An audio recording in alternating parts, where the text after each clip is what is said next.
الحسین یا نصارى الحسین یا نصارى الحسین۔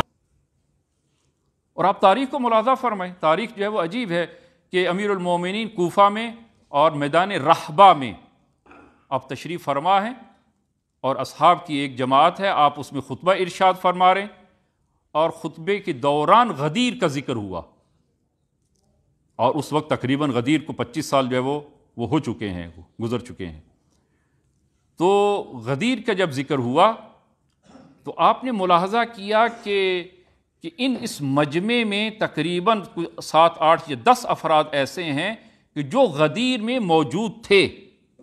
امام نے فرمایا کہ کیا وہ تم میں جو غدیر میں موجود تھا، تم میں سے کوئی ہے جو غدیر میں موجود تھا اور غدیر جن کو یاد ہے؟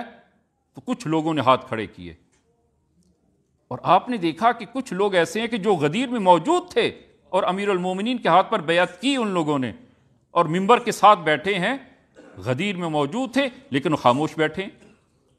امام نے ایک کا نام لے کر وہ فرمایا کہ کیا فلانی، کیا تمہیں جو ہے وہ غدیر یاد نہیں ہے؟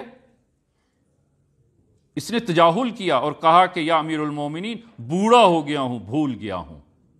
اور یہ وہ شخص ہے کہ غدیر کے موقع پر اس کی عمر 18 سال تھی، اور 25 سال کے بعد کتنی عمر ہوگی؟ 43 سال۔ 43 سال کے انسان بوڑھا ہو جاتا ہے کہ جو ہے وہ بھول جائے؟ بھولا نہیں تھا، جھوٹ بول رہا تھا، جھوٹ بول رہا تھا۔ امام نے نفرین کی، یہ ایک نہیں، ایک دو اور بھی تھے، نفرین کی، اور فرمایا کہ اللہم من کتم ہذہ الشہادہ وہو یعرفھا، خدایا کہ جو اس شہادت کو چھپاتا ہے، اللہم من کتم ہذہ الشہادہ وہو یعرفھا، در حالانکہ وہ جانتا ہے اس شہادت کو، اس کو معلوم ہے اور وہ جانتا ہے، اس جاننے کے باوجود جو اس شہادت کو چھپاتا ہے، فلا تخرجہ من الدنیا حتی تجعلہ بعافہ، خدایا اس وقت تک اسے اس دنیا سے موت نہ دے جب تک کسی آفت میں مبتلا نہ کر لے۔ خدا اس کو، اگر یہ جھوٹ بولتا ہے، خدایا اس کو ایک آفت میں مبتلا فرما۔ اور تاریخ میں ملتا ہے کہ وہ جلد کی آفت اور بیماری جو ہے وہ اس کو لگتی ہے، جلد کی مرض اس کو لگتی ہے، اور اسی سے وہ دنیا سے جاتا ہے۔